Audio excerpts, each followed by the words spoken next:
जय हिंद मेरे प्यारे दोस्तों। आज पुनः हम सभी उपस्थित हुए हैं लूसेंट सीरीज को आगे बढ़ाने के लिए। तो हम इस लूसेंट सीरीज के साथ बहुत सारा एक्स्ट्रा फैक्ट पे भी बात करेंगे, यानी बहुत सारा एक्स्ट्रा प्रश्न पे भी बात करेंगे, जो कि लूसेंट में जो हम दो टॉपिक को कवर करने हैं फिलहाल, एक इतिहास पोर्शन को और दूसरा ज्योग्राफी को। और इसमें हम लोग जो है कि एक्स्ट्रा के रूप में साइंस को भी अब जोड़ने वाले हैं। आज से साइंस और करंट को भी हम लोग अच्छे तरीक़ा से करेंगे। आधा समय हम साइंस पोर्शन पर देंगे और करंट पे देंगे, और आधा जो पोर्शन रहेगा उसमें हम लोग जो है कि आरपीएफ और आपका एनटीपीसी और आपका बिहार एसएससी, ये तीनों को कवर करने वाले हैं। लेकिन आपका लूसेंट सीरीज अनवरत चलते रहेगा इसी सीरीज में। और यह सीरीज अब थोड़ा लंबा करने जा रहे हैं, लगभग 50 मिनट का यह सीरीज होने वाला है। और आपको एक से एक क्वेश्चन आपको मिलेगा यहाँ पर, जो कि आपके एग्जाम के लिए बहुत ही बेहतरीन होगा। तो आप लोग लगातार बनकर रहिएगा। आप लोग के लिए हम जो है कि रात में टेलीग्राम चैनल पे जो है कि अब क्या करेंगे कि उसमें जो टॉप 20 में जो स्टूडेंट आते हैं उनका एक लिस्ट बनाएंगे और उनको जो है कि हम प्रश्न बनाने के लिए देंगे। अब जहाँ मन तहाँ से अब चलेगा प्रश्न, मतलब क्योंकि अब एग्ज़ाम नज़दीक आ गया। रेलवे के अंदर एलपी का, टेक्नीशियन का, आपका आरपीएफ का एग्ज़ाम बहुत नज़दीक आ गया। साथ ही बीआरएसएससी का भी एग्ज़ाम अब जो है कि आपका नवंबर महीना से शुरू हो जाएगा। ठीक है, याद रखिएगा। तो आप लोग को बता दे कि एनटीपीसी हो और आरपीएफ हो या बीआरएसएससी हो, इसमें आर्ट्स पोर्शन बहुत ज़्यादा पूछा जाता है। तो आप लोग अच्छे से तैयारी कीजिए। मेरे साथ पीछे जितना वीडियो दिए हैं वो सब बहुत लाभदायक है आपके लिए। ठीक है, तो चलिए बिना कोई देरी के हुए आज के सेशन का शुरुआत करते हैं। इस सेशन में हम लोग विभिन्न प्रकार के टॉपिक पर चर्चा करेंगे। ठीक है, जिसमें से हम इतिहास देखेंगे, ज्योग्राफी देखेंगे, कुछ प्रश्न पॉलिटी का देखेंगे, करंट अफेयर्स देखेंगे, इतिहास में भी अच्छे प्रश्न देखेंगे। उसके बाद फिर आपका साइंस में हम जो है कि बायोलॉजी, फिजिक्स वगैरह भी देखेंगे। ठीक है, ज्योग्राफी में भी हम लोग देखेंगे। तो चलिए इसी के साथ आज का सेशन का शुरुआत करते हैं। बस आप लगातार पूरा बनकर देखिएगा। और जो अभी तक टेलीग्राम चैनल से नहीं जुड़े हैं, टेलीग्राम का लिंक इस वीडियो के डिस्क्रिप्शन में नीचे देखिएगा। टेलीग्राम लिंक करके लिखा होगा, वहाँ पर एक लिंक होगा, उसको क्लिक करके आप ज्वाइन कर जाइएगा। और आपके इस YouTube चैनल को इतना फास्ट ग्रो करवाने के लिए आपका हम लोग आभार व्यक्त करते हैं। तो चलिए इसी के साथ आज के हम इस सेशन का शुरुआत करते हैं। तो सबसे पहले मोटिवेशनल क्वोट। आज का मोटिवेशनल क्वोट है कि रख हौसला वो मंजर भी आएगा, रख हौसला वो मंजर भी आएगा, प्यासे के पास चलकर समंदर भी आएगा, थक हार करना बेटे मंजिल के मुसाफिर, मंजिल भी मिलेगी और मिलने का मजा भी आएगा। तो आप लोग बस धैर्य रखिए। अगर आप कंपटीशन के क्षेत्र में हैं तो बस एक ही चीज, धैर्य याद रखिए, धैर्य बना कर रखिए, सब कुछ आपको मिलेगा। बिना धैर्य का कुछ भी नहीं मिला है। बस आप धैर्य रखिए, आपको सब कुछ मिलने वाला है। और आप लोग के लिए जो है कि हम मैथ का भी व्यवस्था किए हुए हैं, तो वो अच्छा जो है कि आप लोग अच्छे से मैथ पढ़िए। मैथ का भी जो है कि वीडियो अपलोड हो जाएगा। ठीक है, और मैथ जो है वो आपको बीआरएसएससी, एनटीपीसी और एएलपी लेवल का भी मिल रहा है आप लोग को, और उसमें भी हम इंक्रीज करने का प्रयास करेंगे। उस पर अभी कार्य जारी है, वो समय थोड़ा सा सेट कर रहे हैं। समय जब सेट हो जाएगा तो आराम से आपको डेली एक ही टाइम में वीडियो मिलना शुरू हो जाएगा। तो चलिए इसी के साथ बिना कोई देरी के हुए आज के सेशन का शुरुआत करते हैं। करंट अफेयर से महत्वपूर्ण 20 प्रश्न करंट अफेयर्स का करते हैं। तो याद रखिएगा, पहला सवाल है कि कासिमपुर हॉल्ट का नाम बदलकर क्या कर दिया गया है। कासिमपुर हॉल्ट जो है यह उत्तर प्रदेश में है। कासिमपुर हॉल्ट जो है वह कहाँ है, उत्तर प्रदेश में, और इसका नाम बदलकर रखा गया है जायस सिटी। क्या रखा गया है, जायस सिटी। आपको जुगाड़ देते हैं, कासिम जब पढ़िएगा तो उसमें 100 आता है। कासिम में क्या आता है, 100, और जायस में भी क्या आता है, 100 आता है। तो कासिमपुर सिटी का नाम बदलकर क्या कर दिया, जायस सिटी। याद रखिएगा। आगे बढ़ते हैं।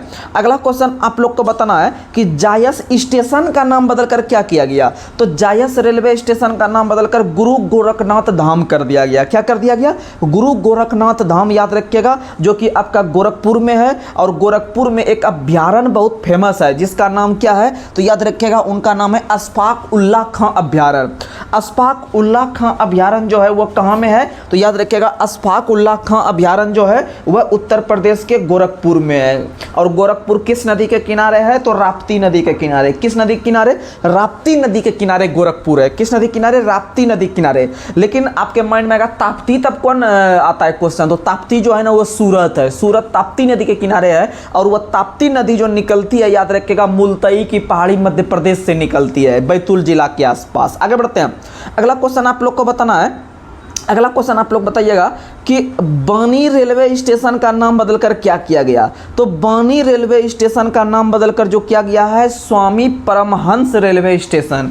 स्वामी परमहंस रेलवे स्टेशन किया गया है, याद रखिएगा, बानी रेलवे स्टेशन का नाम बदलकर यूपी में।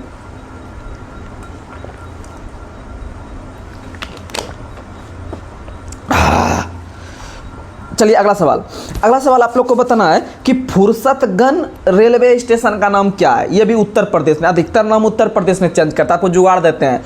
फुर्सतगंज गंज जो रेलवे स्टेशन है उत्तर प्रदेश में, आपको जुगाड़ देते हैं कैसे याद रहेगा सब दिन के लिए। तो हम लोग क्या करते हैं, अभी ठंडी का दिन आने वाला है, ठंडी के दिन में हम लोग क्या करते हैं, जो आदमी को काम धंधा नहीं है तो हम बोलते हैं कि आप फुर्सत में बैठे हुए हैं, ठीक है, फुर्सत में, यानी फुर्सत वाला आदमी है, यानी जिसको कोई काम नहीं है। तो क्या करते हैं, वो ठंडी दिन में आराम से वो जो है कि तापते रहते हैं, आग वगैरह तापते रहते हैं। इसका मतलब तो से ही आंसर आएगा, ताप करके आएगा। तो आपको बता देते हैं, इसका पूरा नाम है तपेश्वर नाथ धाम। तपेश्वर नाथ धाम किसका नाम, तो फुर्सतगंज का नाम बदलकर तपेश्वर नाथ। जो आदमी फुर्सत में रहेगा वही आदमी तापता है, आग वगैरह मस्ती से ऐसे तापते रहता है, माहौल बनाते रहता है। आगे बढ़ते हैं, अगला क्वेश्चन आप लोग को बताना है, राष्ट्रपति भवन के दरबार हॉल का नाम बदलकर क्या किया गया।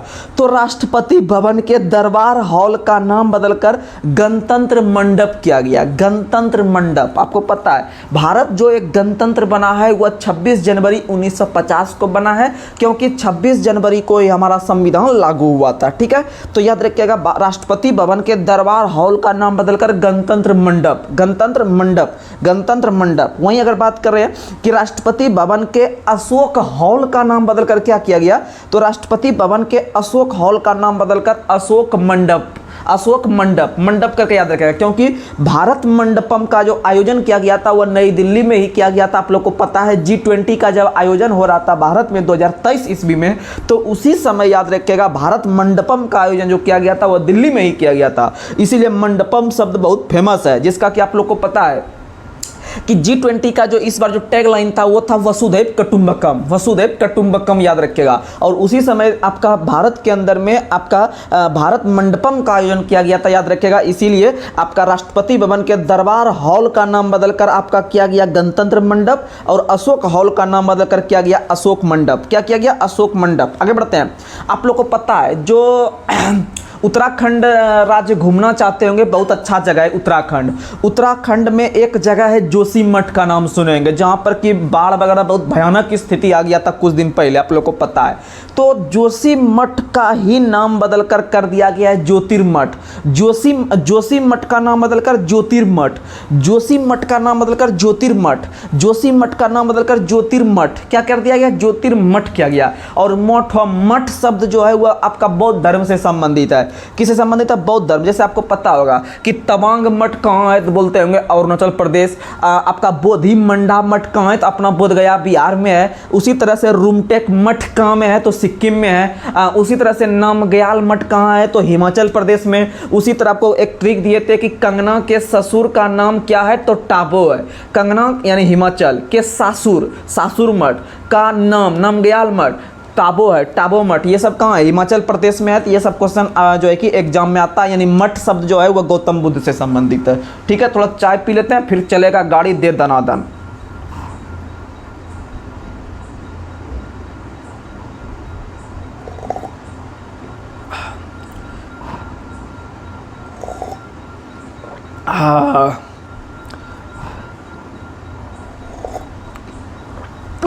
चाय बहुत टेस्टी है, आप लोग भी कभी मौका दीजिए। हम चाय बहुत अच्छा बनाते हैं, चाय पिलाने का मौका दीजिए आप लोग भी, ठीक है। अपने हाथों से बनाएंगे चाय, आप लोग भी पीजिएगा, बहुत मस्त बनता है चाय। 10 साल तक खाना अपने से बना रहे हैं और अभी भी बना रहे हैं, 11वां साल है ये। 2014 के बाद अपने से खाना बना रहे हैं। मैट्रिक जब पास किए उसके बाद अपने से खाना बना रहे हैं, और अभी नौकरी कर रहे हैं, फिर भी अपने से बनाना पड़ रहा है। पता नहीं कब खाना बनाने वाली आएगी। चलिए आगे बढ़ते हैं। अगला क्वेश्चन बताना है, झेलम स्टेडियम का नाम बदलकर क्या किया गया। झेलम स्टेडियम, आपको पता है झेलम जो एक नदी है इंडिया के अंदर में, वो अक्सर जम्मू कश्मीर में बहती है, ठीक है। झेलम आपको हम जुगाड़ दिए थे, जब नाम झेलम का आएगा तो आपको हम जुगाड़ दिए थे कि झेलम का पुराना नाम क्या है, ठीक है। झेलम का पुराना नाम क्या है, तो आपको पता है बहुत सारा नदी का पुराना नाम पूछता है कि इसका नया नाम क्या है, इसका पुराना नाम क्या है, ठीक है। तो याद रखिएगा कि जैसे अस्किनी का नया नाम है चिनाब, अस्किनी का नया नाम चिनाब, वहीं परुसनी का नया नाम रावी, परुसनी का नया नाम क्या है, रावी। और झेलम का क्या है, तो आप लोग को पता है बितास्ता, क्या है बितास्ता। नहीं कहते अरे यार काहे पछता रहा है, जो हो गया यार, जैसा तुमको बीवी मिला अब उसको तुम झेलो, अब झेलना ही पड़ेगा जिंदगी भर, कोई अब समझाने से कोई फायदा नहीं है उसको, ठीक है। तो यानी कि बितास्ता यानी पछताना, पछताना यानी क्या, पछताइएगा भैया आपको झेलना पड़ेगा। तो बितास्ता झेलम, बितास्ता झेलम, बितास्ता झेलम, याद रखिएगा बहुत फेमस सवाल है, ठीक है। तो याद रखिएगा झेलम, झेलम स्टेडियम जो जम्मू कश्मीर में है उसका नाम बदलकर जनरल बिपिन रावत के नाम पे रख दिया गया है। किसके नाम पे, जनरल बिपिन रावत। आपको पता होगा भारत के प्रथम जो चीफ ऑफ डिफेंस स्टाफ बने थे, सीडीएस, भारत के जो प्रथम सीडीएस बने थे वो जनरल बिपिन रावत बने थे। और जनरल बिपिन रावत जो थे वो भारत के उत्तराखंड राज्य से संबंध रखते थे, ठीक है। लेकिन उनका संबंध जो था वो गोरखा बटालियन से था।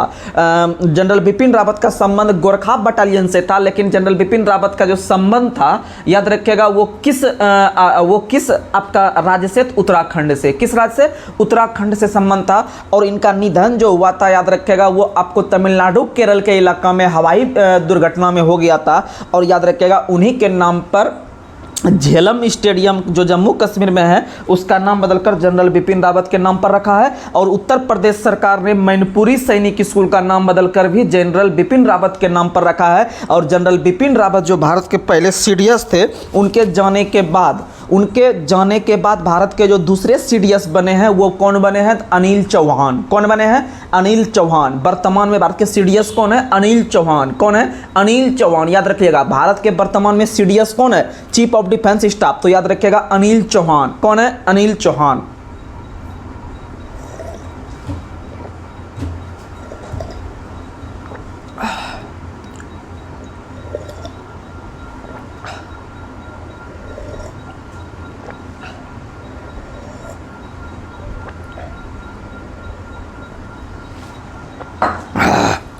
चलिए अगला सवाल आप लोग को बताना है, फिरोजाबाद शहर का नाम बदलकर क्या किया गया।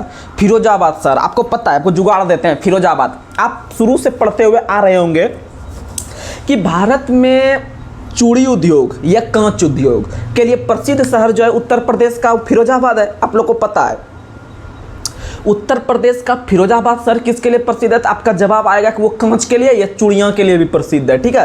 तो इसका मतलब आपका आंसर आ गया करंट अफेयर्स में भी। जब आपको पता है चूड़ी वगैरह क्या करती है थी, जब मम्मी लोग पहले हम लोग को मारते थे ऐसे हाथ से, तो क्या होता था कभी कभी उनका चूड़ियां टूट जाता था, मतलब झंझना के चूर हो जाता था मारने के से। ऐसे करके एक थाप लगाई तो मतलब चूड़ी भी एकाध दो झंझना के गिर जाती थी। तो इसका मतलब है कि चूड़ी जो टूटती है वो चंद, नहीं कहता कि चूड़ी टूट गया मारने में चंद से उड़ गया, ऐसे करके हम लोग बोलते हैं चूड़ी चंद से उड़ गया। यानी याद रखिएगा इनका जो नाम पड़ा है वो क्या पड़ा है, तो याद रखिएगा चंद्रनगर। क्या पड़ा है, फिरोजाबाद का नाम फिरोजा यानी कांच, कांच चंद से उड़ गया, चंद्रनगर। क्या पड़ा है, चंद्रनगर। क्या पड़ा है, चंद्रनगर। क्या पड़ा है, चंद्रनगर। फिरोजाबाद है कांच उद्योग के लिए, लेकिन वहीं पर एक शहर है मुरादाबाद। कौन शहर है, मुरादाबाद, पीतल के बर्तन के लिए। किसके लिए, पीतल के बर्तन के लिए। और उत्तर प्रदेश में ये एक शहर है अलीगढ़ ताला के लिए, अलीगढ़ ताला के लिए, अलीगढ़ ताला के लिए। फिरोजाबाद किसके लिए, तो याद रखिएगा फिरोजाबाद किसके लिए है, तो याद रखिएगा कांच उद्योग के लिए। वहीं आपका मुरादाबाद पीतल के बर्तन, मुरादाबाद पीतल के बर्तन। और पीतल जो बनता है उसको किस किस दो तत्व के मिलकर बनता है, आपको पता है Cu plus Zn, Cu plus Zn, Cu plus Zn पीतल बनता है और Cu प्लस Sn कांसा बनता है, Cu प्लस Sn कांसा बनता है, याद रखिएगा। और यह मिश्र धातु का उदाहरण है। किसका उदाहरण है, मिश्र धातु। और भारत के अंदर में मिश्र धातु निगम लिमिटेड का मुख्यालय कहाँ है, तो हैदराबाद में। कहाँ में है, हैदराबाद में। कहाँ में, हैदराबाद में। और इसका स्थापना 1973 में हुआ था, याद रखिएगा। आगे बढ़ते हैं, अगला क्वेश्चन आपको बताना है कि आयुष्मान भारत स्वास्थ्य एवं जन कल्याण केंद्र का नाम बदलकर क्या किया गया, आयुष्मान आरोग्य मंदिर, आयुष्मान आरोग्य मंदिर। आगे बढ़ते हैं, पुराना संसद भवन का नाम बदलकर क्या किया गया है, याद रखिएगा संविधान सदन। क्या किया गया है, संविधान सदन, पुराना संसद भवन का नाम बदल के। आगे बढ़ते हैं, अगला क्वेश्चन आपको बताना है, बांद्रा का नाम सुनेंगे। बांद्रा नामक जगह जो है वो मुंबई में बहुत फेमस है, ठीक है। बांद्रा में बड़े बड़े जो अभिनेता लोग वहीं रहते हैं, तो याद रखिएगा बांद्रा वर्सोवा सी लिंक का नाम बदलकर क्या किया गया, तो वीर सावरकर सेतु, सेतु। वीर सावरकर का नाम सुने होंगे, जो भारत के एक स्वतंत्रता आंदोलनकारी थे, जिनका संबंध 1857 के विद्रोह से भी था। वीर सावरकर, और इनका एक कथन था कि 1857 का जो विद्रोह है यह एक आपका कैसा विद्रोह है, तो याद रखिएगा आपका यह एक राष्ट्र विद्रोह है, डिजरेली का है। और यह भारत का प्रथम स्वतंत्रता संग्राम है, यह किसने कहा है, तो वीर सावरकर ने। यह भारत का प्रथम स्वतंत्रता संग्राम है, यह किसने कहा है, वीर सावरकर ने। और भारत का प्रथम राष्ट्र विद्रोह है तो वह डिजरेली का है। कौन कहा है, डिजरेली। और ना करके रहेगा ना कि ना ही राष्ट्र विद्रोह है, ना ही फलना है, ना ही चिलना है, ना करके रहेगा तो मारिएगा मजूमदार। क्या मारिएगा, मजूमदार। क्या मारिएगा, मजूमदार। क्या मारिएगा, मजूमदार। ठीक है, आगे बढ़ते हैं। अगला क्वेश्चन बताना है, और एक क्वेश्चन आता है, यह पूर्णतः सिपाही विद्रोह है, तो पूर्णतः सिपाही विद्रोह याद रखिएगा लॉरेंस एवं सीले ने कहा है। लॉरेंस एवं सीले ने कहा यह पूर्णतः सिपाही विद्रोह है। आगे बढ़ते हैं। अगला क्वेश्चन आप लोग को बताना है, Itwari railway station. Itwari railway station जो महाराष्ट्र में है, इनका नाम बदलकर क्या किया गया था। आप लोग को बता दें कि आप लोग आरएसएस का नाम सुने होंगे। आरएसएस का नाम सुने होंगे, जो कि भाजपा के बहुत बड़े बड़े जो नेता है वहाँ से संबंध रखते हैं आरएसएस से। राष्ट्र स्वयंसेवक संघ इनको कहते हैं, जिनके संस्थापक जो थे वो केवी हेडगेवार साहब थे। 1925 में इनका स्थापना किया गया। और महाराष्ट्र का एक जगह है, एक शहर है नागपुर। नागपुर का नाम सुने होंगे, संतरा नगरी नागपुर। तो नागपुर के ही अंदर में ही एक छोटा सा शहर या छोटा सा जगह है जिसका नाम है इतवारी। ठीक है, इतवारी रेलवे स्टेशन है। तो याद रखिएगा कि उसी इतवारी में या उसी नागपुर के अंदर में इतवारी में आरएसएस का मुख्यालय है। आरएसएस राष्ट्र स्वयंसेवक संघ का मुख्यालय है। और उसके वर्तमान में दो अध्यक्ष आप लोग को पता है, मोहन भागवत है। कौन है, मोहन भागवत वर्तमान में आरएसएस के प्रमुख है। यह क्वेश्चन भी पूछा गया है कि आरएसएस के संस्थापक कौन है, 1000 बार क्वेश्चन पूछा है। तो याद रखिएगा 1925 में केवी हेडगेवार। 1925 में केवी हेडगेवार। लेकिन इसके वर्तमान में अध्यक्ष कौन है, तो याद रखिएगा इसके वर्तमान में जो अध्यक्ष हैं वो आपके मोहन भागवत साहब हैं। इसका मुख्यालय कहाँ में है, तो नागपुर में है। और नागपुर के अंदर में इतवारी में है। तो इतवारी रेलवे स्टेशन तो हाईलाइट हो गया। तो इसलिए याद रखिएगा इतवारी रेलवे स्टेशन का नाम बदलकर नेताजी सुभाष चंद्र बोस के नाम पर रखा गया। नेताजी सुभाष चंद्र बोस के नाम पर कौन सा रेलवे स्टेशन भैया, तो बताइएगा इतवारी रेलवे स्टेशन कहाँ में है, तो नागपुर महाराष्ट्र के अंदर में है, जहाँ पर आरएसएस का मुख्यालय है। इसका स्थापना 1925 में केवी हेडगेवार के द्वारा। और वर्तमान में इसके अध्यक्ष कौन है, तो मोहन भागवत। आगे अगला क्वेश्चन, शिवमोगा हवाई अड्डे का नाम बदलकर क्या किया गया है, तो शिवमोगा 4 अक्षर का है, कर्नाटक 4 अक्षर का। तो शिवमोगा रेलवे स्टेशन सबसे पहली बात कहाँ में है, तो कर्नाटक में। और इसका नाम बदलकर याद रखिएगा कहाँ में था, कर्नाटक में। तो क से इसका नाम रखा है कुवेम्पू हवाई अड्डा। कौन सा हवाई अड्डा, कुवेम्पू हवाई अड्डा, याद रखिएगा। चलिए हम लोग कुछ इतिहास के प्रश्न देखते हैं जो कि आपके एग्जाम के लिए बहुत महत्वपूर्ण है। बिहार दरोगा रहे, बिहार सचिवालय रहे, बिहार एसएससी रहे, या फिर आपका बिहार पुलिस रहे, या एनटीपीसी रहे, आरपीएफ रहे, ये सब में वेटेज रहता है जीके पोर्शन का। ठीक है, तो हम लोग कुछ महत्वपूर्ण सवाल देखते हैं जो आपके एग्जाम के लिए मेरिट बनाएगा। ठीक है, बोलिएगा आप लोग। आप लोग को बताना है, आप लोग बताइएगा कि पाल वंश के संस्थापक कौन थे, तो पाल वंश के संस्थापक गोपाल थे। पाल वंश के संस्थापक कौन थे, गोपाल थे। और अगर बात करते हैं पूरे भारत इतिहास का, तो सबसे अधिक पढ़ने लिखने में जो अव्वल राजवंश रहा है, यानी साहित्यिक क्षेत्र में जो सबसे अधिक योगदान रहा है वह पाल वंश का रहा है। किसका रहा है, पाल वंश। और आपको पता है कि पाल वंश के संस्थापक गोपाल थे। और पाल वंश का जो आधिकारिक क्षेत्र था वह आपका अपना पश्चिम बंगाल एरिया हो गया, अपना बिहार हो गया, अपना आपका उड़ीसा का कुछ क्षेत्र हो गया, झारखंड का कुछ क्षेत्र हो गया। तो ये सब क्षेत्र जो आपका है, बिहार वाला क्षेत्र जो है, झारखंड पश्चिम बंगाल का जो एरिया है, मुख्यतः इसका विस्तार पश्चिम बंगाल में हुआ, क्योंकि उसमें बंगाल ही बहुत बड़ी राजधानी हुआ करती थी भारत की शुरुआत से ही। तो याद रखिएगा मध्यकालीन भारत जो शुरू करते हैं हम लोग, पाल वंश से लगभग पढ़ना शुरू करते हैं। तो पाल वंश के संस्थापक गोपाल, और इसका सबसे मुख्य केंद्र कहां था, तो याद रखिएगा पश्चिम बंगाल। और इसकी राजधानी कहां थी, मुंगेर। पाल वंश की राजधानी कहां थी, मुंगेर। पाल वंश की राजधानी कहां थी, मुंगेर। अपना मुंगेर जो मेरा डिस्ट्रिक्ट है, मुंगेर, याद रखिएगा। ठीक है, बहुत फेमस सवाल था। वहीं बात करते हैं आपको कि गोपाल के उत्तराधिकारी कौन हुए हैं, तो गोपाल के उत्तराधिकारी एवं उनके पुत्र जो हुए थे उनका नाम था आपका क्या, तो धर्मपाल। और जब धर्मपाल का नाम आता है तो 2-3 विश्वविद्यालय बहुत फेमस है। तो आपको पता है जो भागलपुर में रहते होंगे वो विक्रमशिला घूमने के लिए चल भी गए होंगे, नहीं तो जाने का प्लान भी बना रहे होंगे। तो याद रखिएगा कि विक्रमशिला विश्वविद्यालय और एक और विश्वविद्यालय बताते हैं, बता देते हैं आपको, सोमपुरा। हाँ, सोमपुरा, विक्रमशिला विश्वविद्यालय और सोमपुरा विश्वविद्यालय, ये दोनों के संस्थापक जो है धर्मपाल है। लेकिन आपको पता होगा कि सिर्फ आप लोग विक्रमशिला का याद रखते होंगे, आपका जो है कि धर्मपाल, ठीक है। लेकिन धर्मपाल विक्रमशिला के साथ साथ सोमपुरा विश्वविद्यालय का भी स्थापना किया है। लेकिन एक और विश्वविद्यालय का स्थापना पहले ही गोपाल ने कर चुका था, जिसका नाम था ओदंतपुरी विश्वविद्यालय। कौन सा विश्वविद्यालय? ओदंतपुरी विश्वविद्यालय का स्थापना गोपाल ने, और विक्रमशिला और सोमपुरा विश्वविद्यालय का स्थापना धर्मपाल ने। याद रखिएगा, बहुत फेमस सवाल है। और आप लोग को बता दें, बिहार के अंदर में एक और विश्वविद्यालय बहुत फेमस है, जिसका नाम है नालंदा विश्वविद्यालय। और नालंदा विश्वविद्यालय का स्थापना जो किए हैं वो कुमारगुप्त प्रथम ने, कुमारगुप्त प्रथम ने, याद रखिएगा, ठीक है। बहुत फेमस सवाल है, बहुत फेमस सवाल है, याद रखने का प्रयास कीजिएगा। चलिए अगला सवाल आपसे पूछते हैं, फटाफट हम क्वेश्चन पूछेंगे। बताइएगा, धर्मपाल को किस शासक ने उत्तरापथ का स्वामी कहा है? आपको पता है, जब पूरा इतिहास पढ़िएगा तो आपको पता चलेगा कि सबसे अधिक राजवंश का जो स्थापना हुआ है वह भारत के उत्तर भारत में हुआ है। कहाँ में हुआ है? तो उत्तर भारत में सबसे अधिक राजवंश का स्थापना हुआ है। और उत्तर भारत में होने का कारण यह है कि वहाँ पर आपका बहुत मिट्टी वगैरह हो या शासन प्रशासन हो, बहुत ही अच्छा रहा है। आपको पता है, अभी भी उत्तर भारत का जो मिट्टी है, गंगा दियारा क्षेत्र का जो मिट्टी है, वह बहुत ही उपजाऊ है। जब वहाँ का मिट्टी उपजाऊ रहेगा तो वहाँ किसान बहुत अच्छे से काम करेंगे। जब किसान अच्छे से काम करेंगे, इसका मतलब ज्यादा उपज होगा हमको। जब ज्यादा उपज होगा तो वहां पर जो सरकार रहेंगे या वहां के जो राजा महाराजा होंगे, उनको इनकम या टैक्स ज्यादा आएगा,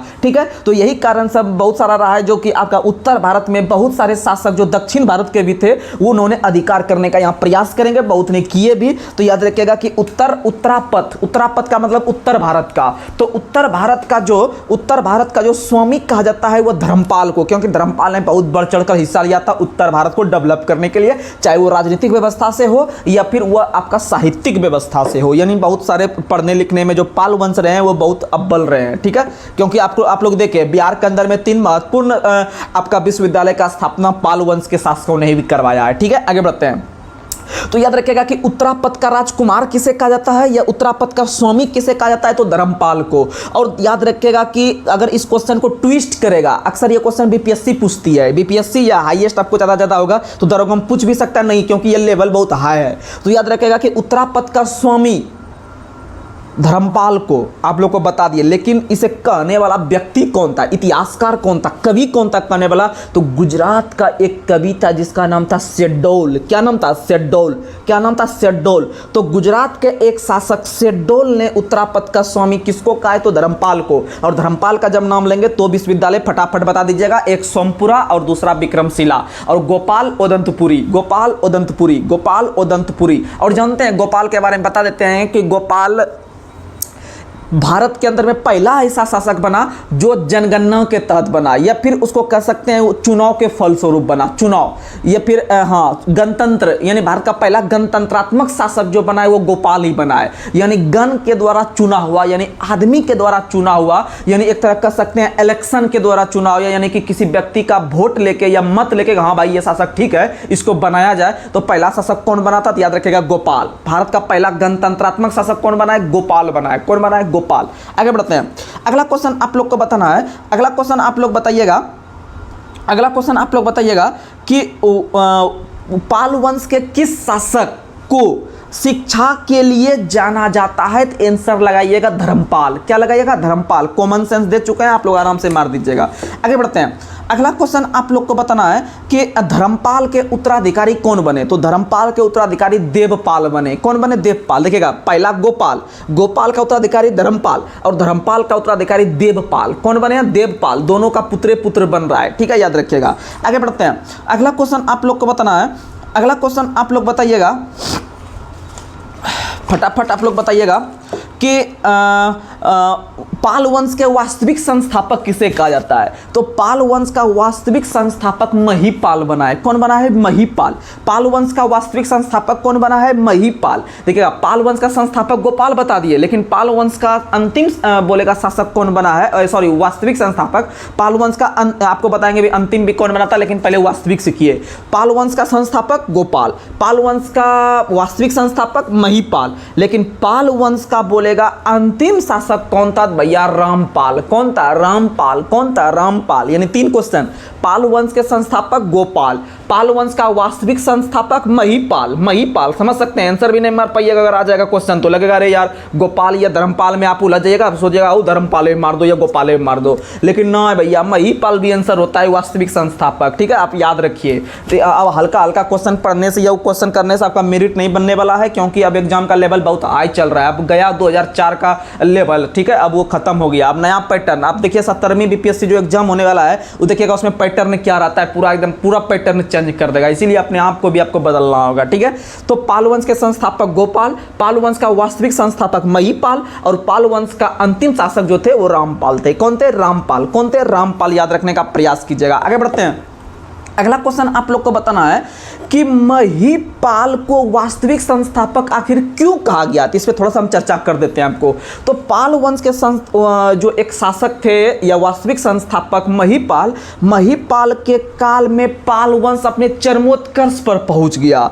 इस काल में इन्होंने बंगाल में बज्रियान शाखा बहुत प्रभावी हो गया, बज्रियान शाखा बहुत प्रभावी हो गया, और इन्होंने एक बौद्ध सन्यासी आतिश को बौद्ध धर्म के प्रचार प्रसार के लिए चीन भेजा था। कहां भेजा था? चीन भेजा था। तो आप लोग को बता दे, एक क्वेश्चन आता है कि बिहार विशेष में एक क्वेश्चन पूछेगा, बिहार संबंधी जो भी एग्जाम दीजिएगा उसमें क्वेश्चन पूछेगा, या एनटीपीसी में पूछ सकता है, कोई बड़ी बात नहीं है, कि विक्रमशिला विश्वविद्यालय का संबंध किस शाखा से है? तो याद रखिएगा बज्रियान शाखा। किस शाखा से है? बज्रियान। एक होता है बज्रियान, एक होता है महायान। तो याद रखिएगा विक्रमशिला विश्वविद्यालय जो थे वो बज्रियान शाखा से संबंधित थे, और बज्रियान शाखा जो चालू करवाया था, वो चालू कौन करवाया था? तो याद रखिएगा महिपाल ने। लेकिन विक्रमशिला विश्वविद्यालय का स्थापना किसने करवाया था? तो धर्मपाल ने। एक ही बात को हम बार बार दोहरा रहे हैं, आपके माइंड में फिट होगा बात, और याद रखना आपका कर्तव्य बनता है, नहीं तो पढ़ने वाला का लाइन लगा हुआ है, कंपटीशन में उतना सीट नहीं है जो सबको मिल जाए। ठीक है, तो इसीलिए एक सीट के लिए 5500 बच्चा से फाइट करना पड़ेगा आपको, और सोने और जो है कि इग्नोर करने से कुछ काम नहीं चलने वाला है। टाइम पास एग्जाम कब हो जाएगा पता भी नहीं चलेगा, और ऐसे आप हवा में टंगाए हुए रहिएगा। इसीलिए आप मेहनत कीजिए, वास्तविकता से आपको हम जो है कि अवगत करा रहे हैं। ठीक है, अच्छा अच्छा बात बोल के जो है कि हम आपसे 1 रुपया पैसा नहीं कमा रहे हैं, कि हम आपसे जो है कि खूब मीठा मीठा बात बोल के ऐसे हवा में तीर मरवा देंगे, ऐसे कुछ नहीं होता है। अंतिम रूप से आपको फिर वापस घर ना लौट जाए बोरिया बिस्तर समेट के, इससे समय रहते आप सुधरिए, आप समझने का प्रयास कीजिए कि जब आपको भी पता है, आप भी खुद इंसान, ऐसा नहीं है हाथ में कलम आप सब दिन पढ़े हुए हैं, हाथ में कलम रखे हैं, कॉपी रखे हैं, अच्छा संस्कार मिला है, तो आपको इतना तो जरूर पता चल गया होगा कंपटीशन में पढ़ रहे हैं कि जब तक हम पढ़ेंगे नहीं तब तक मेरा कुछ नहीं होने वाला है। तो इतना सॉलिड चीज आप जानते हुए, इतना सत्य बात जानते हुए भी फिर आप अंधकारमय जीवन व्यतीत कर रहे हैं, तो खुद आप अपने पैर पे कुल्हाड़ी मार रहे हैं। और जब आप कुल्हाड़ी मारिएगा तो आपका घर वाला भी बिछड़ जाएगा आपसे, और जो है कि एक सही ट्रैक पे अभी आपको मौका है चलने का, तो आपके साथ हम हैं, तो आप टेंशन नहीं लीजिए, बस आप दिल से मेहनत कीजिए। और जिस भी एग्जाम का तैयारी कर रहे हैं लगातार 2-3 सेट डेली लगाइए, एकदम पूरा हुमच के सेट लगाइए, और उसको अच्छा से आप पढ़िए, अंडरलाइन करके देखिए आप सिलेक्शन आपका हो जाएगा। और जो पोर्शन आपको कमी लगे, कि जो क्वेश्चन में आपको मैथ, रीजनिंग, जीके, जीएस जहां भी टेंशन हो, आप उसको उस पूरे टॉपिक को पढ़ने का प्रयास कीजिए, या किसी सीनियर का सहारा लीजिए। ठीक है, तो चलिए आगे बढ़ते हैं।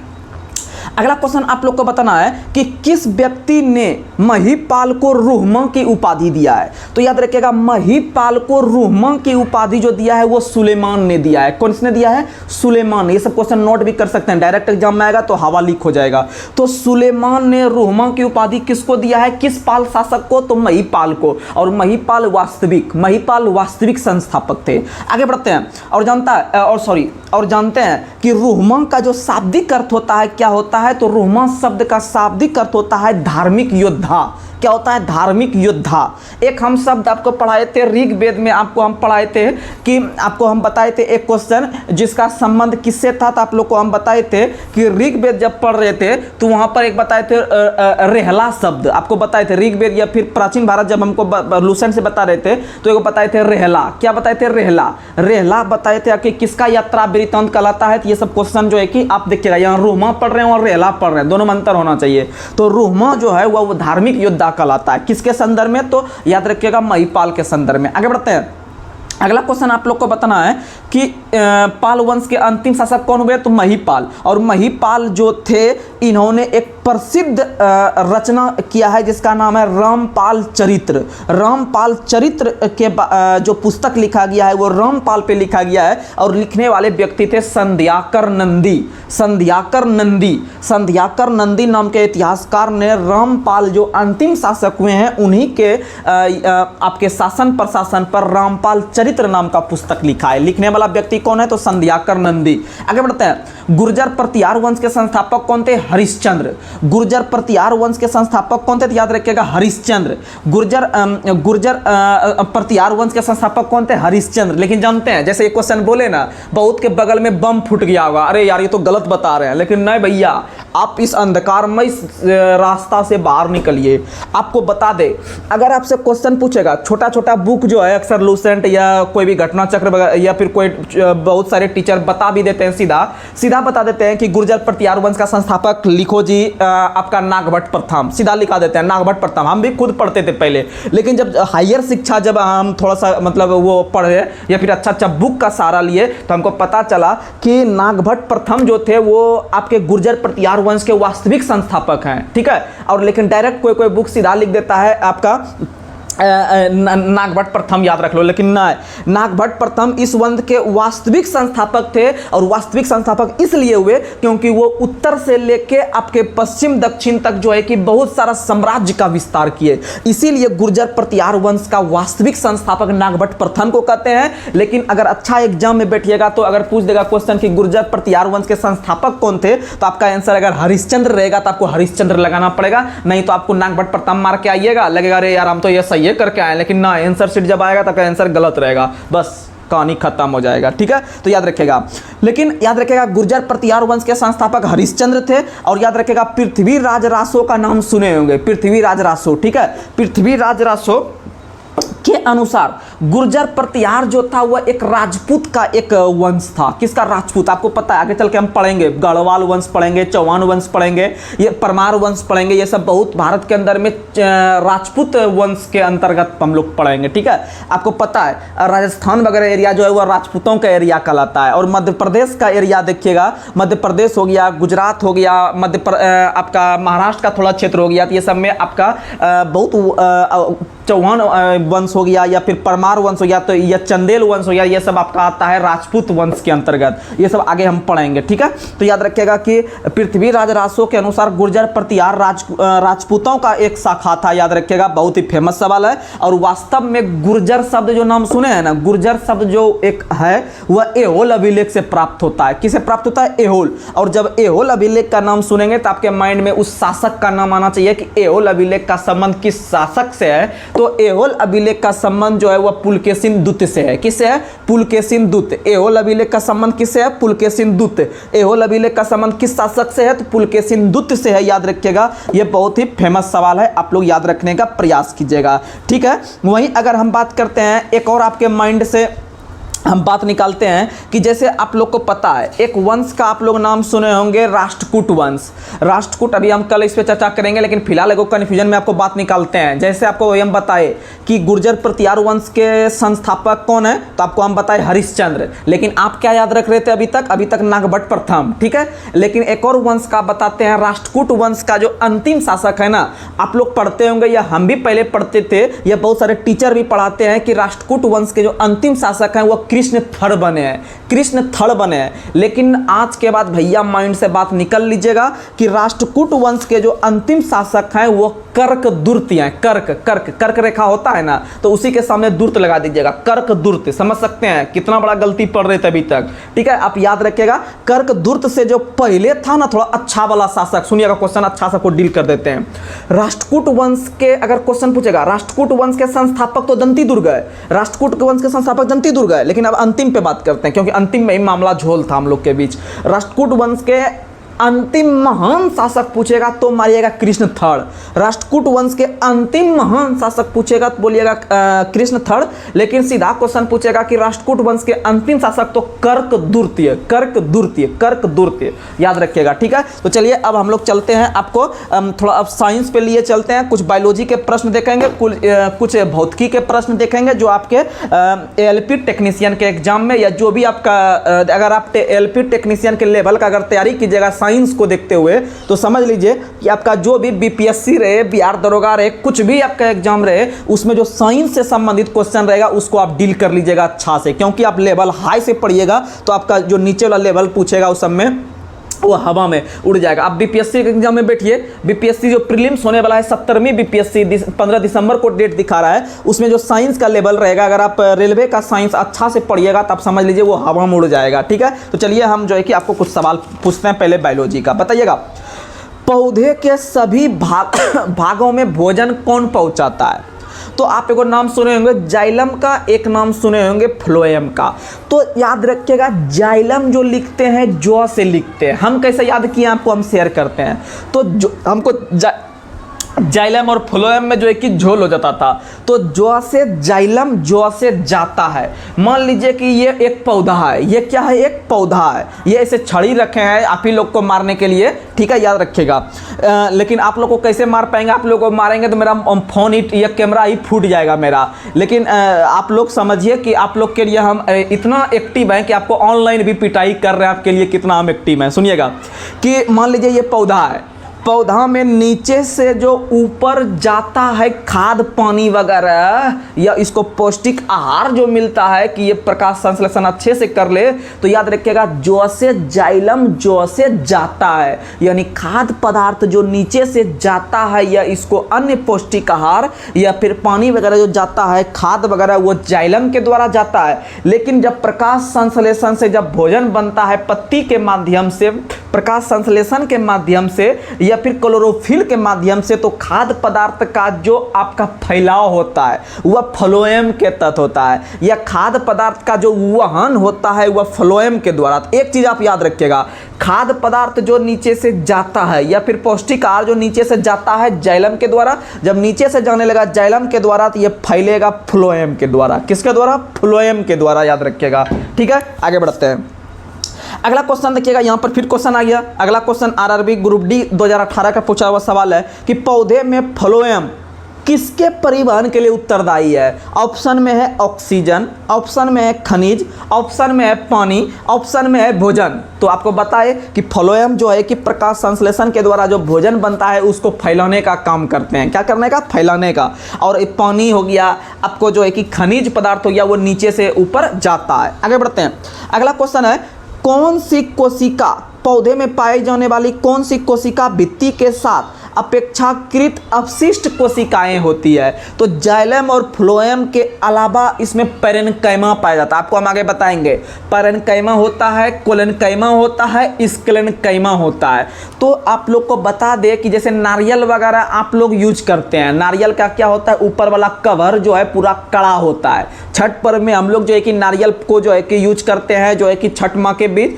तो आप लोग को बता दे कि वो जो नारियल का ऊपर वाला जो खोल होता है वह बहुत ही कड़ा होता है, तो वो किस कोशिका उत्तक का बना होता है, ये सवाल आता है। वहीं अगर देखिएगा कि आप जो छठ पूजा में ही हम लोग क्या करते हैं कि पूरा सजावट करते हैं, उसमें केला का पेड़ का भी यूज करते हैं। केला का, उसको हम लोग क्या कहते हैं, केला का थंब कहते हैं ना, क्या कहते हैं, केला का थंब कहते हैं, जो कि गाड़ते हैं हम लोग छठ घाट पे। तो इसका मतलब है कि वो देखिएगा मुलायम रहता है, मुलायम रहता है, इसका मतलब वो किस कोशिका का बना होता है। तो ये सब टाइप का सवाल आता है आपके बीच, हम इस पर चर्चा करेंगे। आप लगातार बने रहिएगा। तब तक के लिए अभी थोड़ा 1 सेकंड के लिए टी टाइम गपशप कर रहे हैं।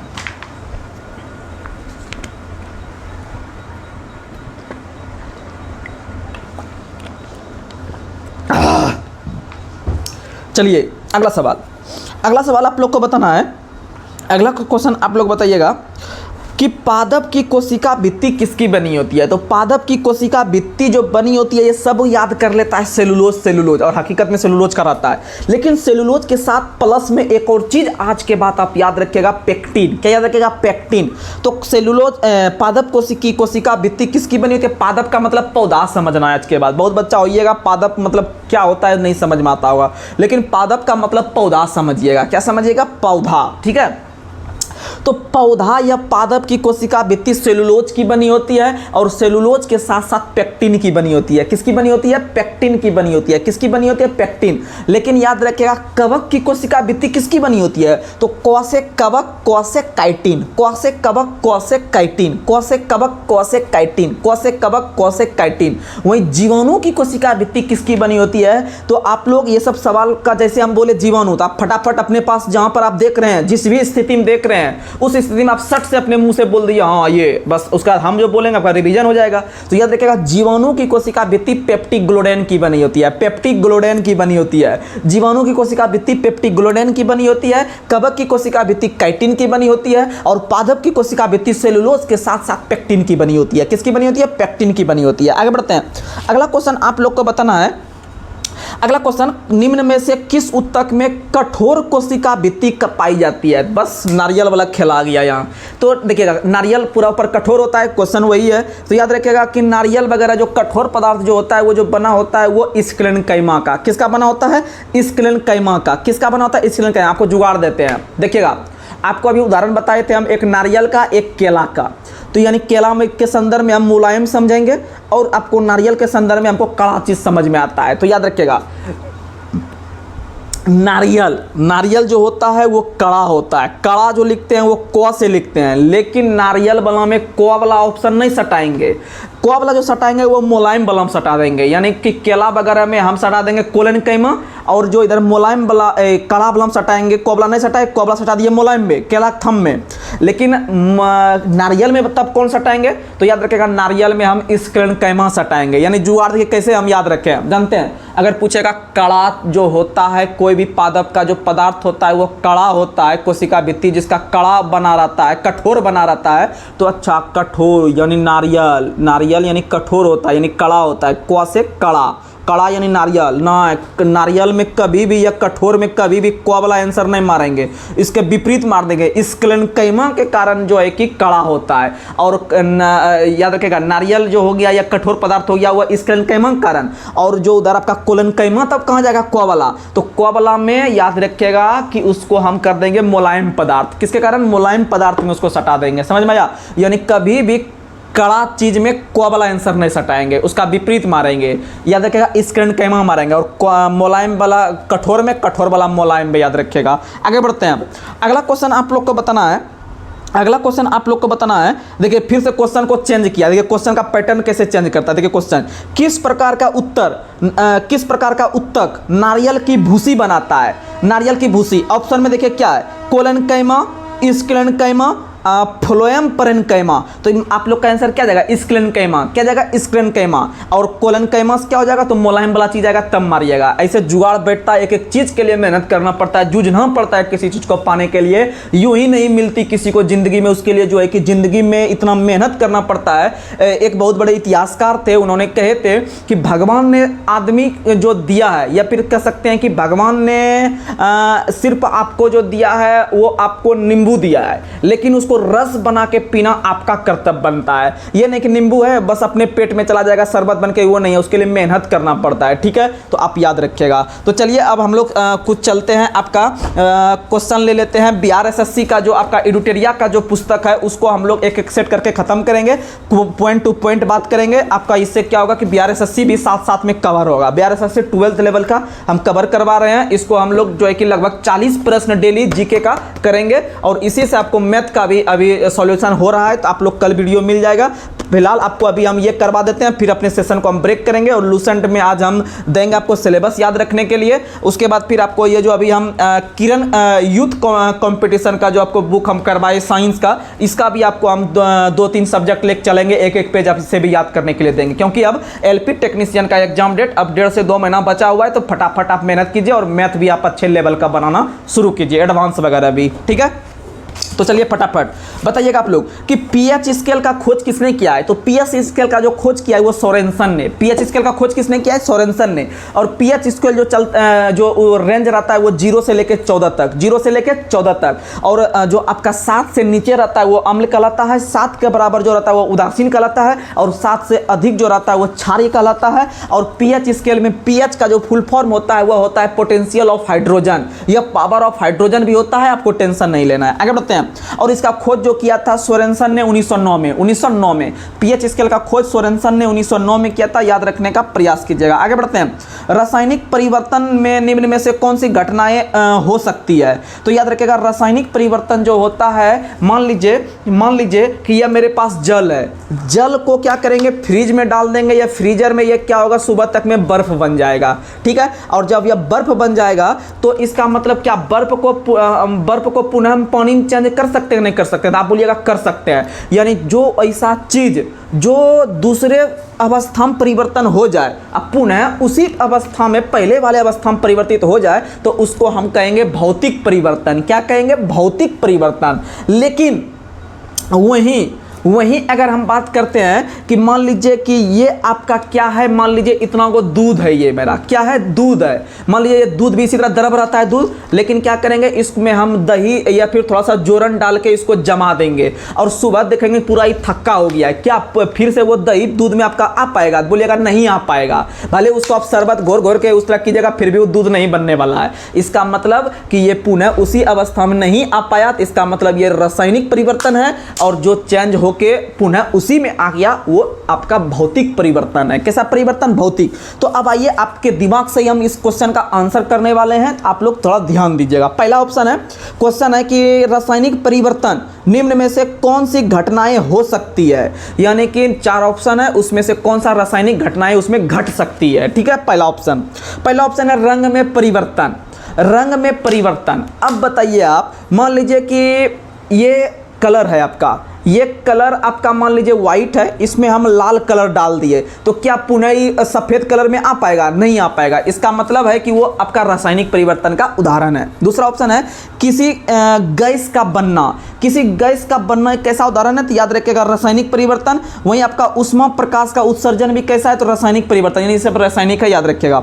आगे बढ़ते हैं। अगला क्वेश्चन आप लोग को बताना है विद्युत शक्ति का एसआई यूनिट क्या है? तो विद्युत शक्ति का एसआई मात्रक वाट है। विद्युत शक्ति का एसआई मात्रक क्या है? वाट है, याद रखिएगा। वहीं अगर बात करते हैं विद्युत शक्ति यानी पावर, यानी P बराबर होता है W/T। P बराबर W/T, और W को हम लोग जूल में पढ़ते हैं, यानी कार्य को जूल में, और नीचे T को समय में, यानी जूल पर सेकंड जो मात्रक है वो शक्ति का मात्रक है। किसका मात्रक है? शक्ति का मात्रक है, याद रखने का प्रयास कीजिएगा। और कार्य करने की दर को भी क्या कहते हैं? शक्ति। कार्य करने की दर को क्या कहते हैं? शक्ति। लेकिन कार्य करने की क्षमता को ऊर्जा, कार्य करने की क्षमता को ऊर्जा, और कार्य करने की दर को शक्ति, कार्य करने की दर को शक्ति, कार्य करने की दर को शक्ति। और याद रखिएगा आपका कार्य और ऊर्जा का जो मात्रक होता है वो जूल होता है। कार्य और ऊर्जा का मात्रक क्या होता है? जूल होता है। कार्य और ऊर्जा का मात्रक क्या होता है? जूल। देखिएगा कार्य का एसआई मात्रक जूल हुआ, लेकिन कार्य का सीजीएस मात्रक होता है अर्ग, और एक जूल बराबर होता है 10⁻⁷ अर्ग। आगे बढ़ते हैं। अगला क्वेश्चन बताना, एम्पियर किसका मात्रक है? धारा का। विद्युत धारा का एसआई मात्रक एम्पियर है। और याद रखिएगा कार्य ऊर्जा का क्या हो गया? जूल। कार्य ऊर्जा का जूल। और विद्युत विभव का क्या होता है? वोल्ट।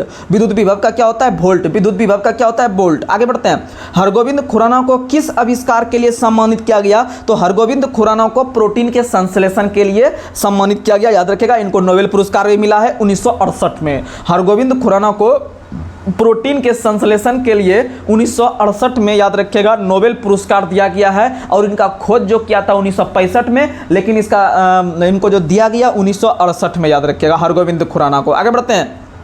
अगला क्वेश्चन, जीवाश्म ईंधन किससे प्राप्त होता है? तो जीवाश्म ईंधन जो आपको पता है, जीवाश्म का जब नाम लेते हैं तो इसका मतलब जो सड़ा हुआ चीज होता है, जो अपशिष्ट पदार्थ है, उससे जो ऊर्जा मिलता है हमको, उसी को कहते हैं आपका जीवाश्म ईंधन। जैसे आपको पता है गोबर वगैरह, जैसे गाय गोबर देती है, गोबर को हम सुखा के क्या करते हैं, उसको कुछ बनाते हैं, दीवार में ठोक ठोक के, गाँव में जो देखते होंगे हम लोग उसको गोईठा कहते हैं, ठीक है, कहीं कहीं उसको कंडा कहा जाता है, याद रखिएगा। तो याद रख, वो फ्लिपकार्ट पे भी बिकने लगा है, अमेजन पे भी बिकने लगा है, 50 रुपये रुपया में 1 पीस, लेकिन गांव में 2 रुपया 1 रुपया में भी कोई नहीं पूछता है। तो याद रखिएगा कि जीवाश्म ईंधन जो प्राप्त होता है वह जीवित जीवों के मृत अवशेष से, जीवित जीवों के मृत अवशेष से, याद रखिएगा। और जीवाश्म आपको पता है जीवाश्म जो सबसे अधिक मिलता है वो अवसादी चट्टान में। किस चट्टान में? अवसादी चट्टान में मिलता है। किस चट्टान में? अवसादी चट्टान। और अवसादी चट्टान को ही परतदार चट्टान कहते हैं। कौन चट्टान? परतदार चट्टान। और जिसमें बायोडीजल वगैरह मिलता है, आपका पेट्रोल वगैरह मिलता है, तो याद रखिएगा वो अवसादी चट्टान कहते हैं। याद रखिएगा उसी को हम लोग सेडिमेंट्री रॉक्स कहते हैं। क्या कहते हैं? सेडिमेंट्री रॉक्स कहते हैं। क्या कहते हैं? Sedimentary rocks. आगे बढ़ते हैं। अगला क्वेश्चन आप लोग को बताना है कि जल और स्थल दोनों पर ही रहने वाले पशु को क्या कहते हैं। यानी आप लोग हिंदी में पहले बचपन में याद करते होंगे उभयचर प्राणी, जो जल और थल दोनों में रहता है उसको उभयचर कहते हैं। लेकिन उभयचर फुभयचर अब ऑप्शन में नहीं आएगा, तो याद रखिएगा उसको एम्फीबिया वर्ग कहते हैं। क्या कहते हैं? एम्फीबिया वर्ग कहते हैं। क्या कहते हैं? एम्फीबिया वर्ग, जो जल और थल दोनों में रहता है। आगे बढ़ते हैं। अगला क्वेश्चन है मशरूम में पाए जाने वाला पोषण का साधन क्या है। यानी मशरूम जो पलता है वो कैसे पलता है? याद रखिएगा मृतोपजोबी, यानी जहां पर मृत वगैरह चीज रहता है उसी पे जो है कि आपका मशरूम वगैरह उगता है। याद रखिएगा तो ऑप्शन हो जाएगा मृतोपजीवी। आगे बढ़ते हैं। पेंडुलम घड़ी तीव्र गति से चल सकती है किस समय में? तो याद रखिएगा शीतकाल में। शीतकाल में पेंडुलम घड़ी तीव्र गति से चलती है। याद रखिएगा क्योंकि आपको पता है कि पेंडुलम जो है, पेंडुलम वाला जो घड़ी होता है उसमें ऐसे करके जो लटका हुआ रहता है, सुनिएगा जितना लंबा रहेगा ना उतना वो अधिक समय खाएगा, उतना वो अधिक समय लगेगा एक चक्कर पूरा करने। मान लीजिए इतना लंबा है, ठीक है, 2 फीट का है, तो ये क्या करेगा ऐसे यहाँ तक जाएगा, फिर यहाँ से आएगा, एकदम मस्ती वाला चाल में चलेगा। आप सीधा समझिए बचपन में आप झूला झूलते होंगे पेड़ में, आम के पेड़ में, जामुन के पेड़ में हम लोग झूला झूलते थे पूरा रस्सी ऐसे लटका के, ठीक है, और पीछे से कोई धकेलने वाला रहता था एकदम पूरा, 10 बार वो झूलाएगा 10 बार आप भी झुलाते होंगे उसको। तो इसका मतलब याद रखिएगा कि जब आप पूरा एकदम क्या होता होगा, धकेलता होगा पूरा जोर से, तो आप पूरा एकदम ऊपर चल जाते होंगे, एकदम मजा आता होगा।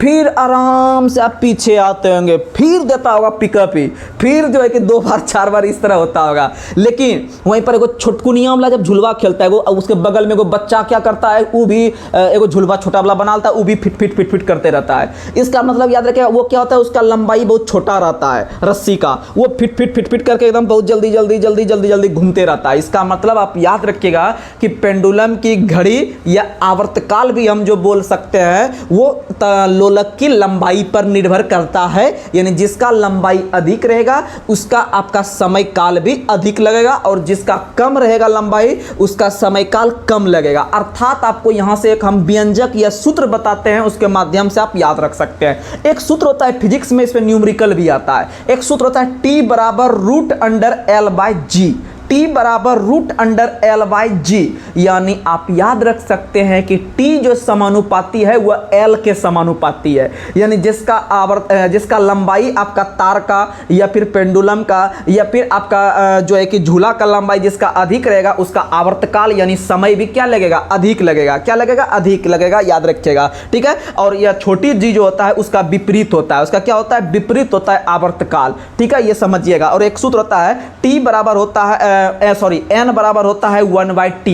N बराबर क्या होता है, 1/T, यानी N को हम लोग आवृत्ति कहते हैं और T को हम लोग टाइम पीरियड या आवर्तकाल कहते हैं।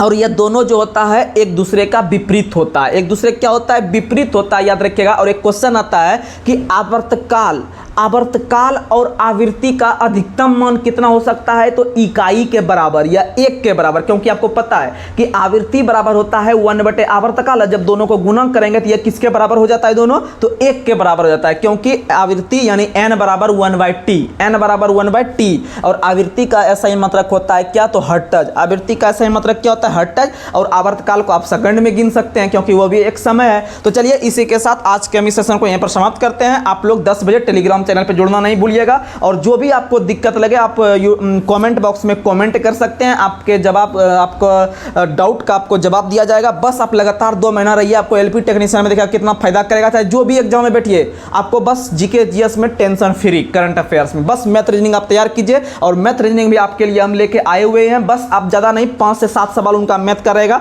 आप लोग उसको समय निकाल कर जरूर देखिए, क्योंकि वो भी मेहनत करके उतना बना रहे हैं और वो खुद उनको मैथ में रीजनिंग में अच्छा पकड़ है। आपको जरूर ज़रूर फ़ायदा करेगा। बस आप लोग थोड़ा समय निकाल के, ज़्यादा नहीं 10 से 15 मिनट का वीडियो होगा, आप आराम से देख सकते हैं, कोई बड़ी बात नहीं है। जब आप इतना मेहनत कर रहे हैं बस उतना सा और समय दीजिए, हो सकता है उस टाइप का सवाल आपके एग्जाम में आ जाए, हो सकता है आपसे वो नहीं जानते हो, अगर बन जाएगा तो इसी तरह धीरे धीरे जो है कि आपका लेवल मैथ का भी बढ़ेगा। बस आप अधिक से अधिक अपने दोस्तों में शेयर करने का प्रयास कीजिए। आपका दिन शुभ हो। चलिए आज के समय यहीं पर समाप्त करते हैं, तब तक के लिए जय हिंद जय भारत।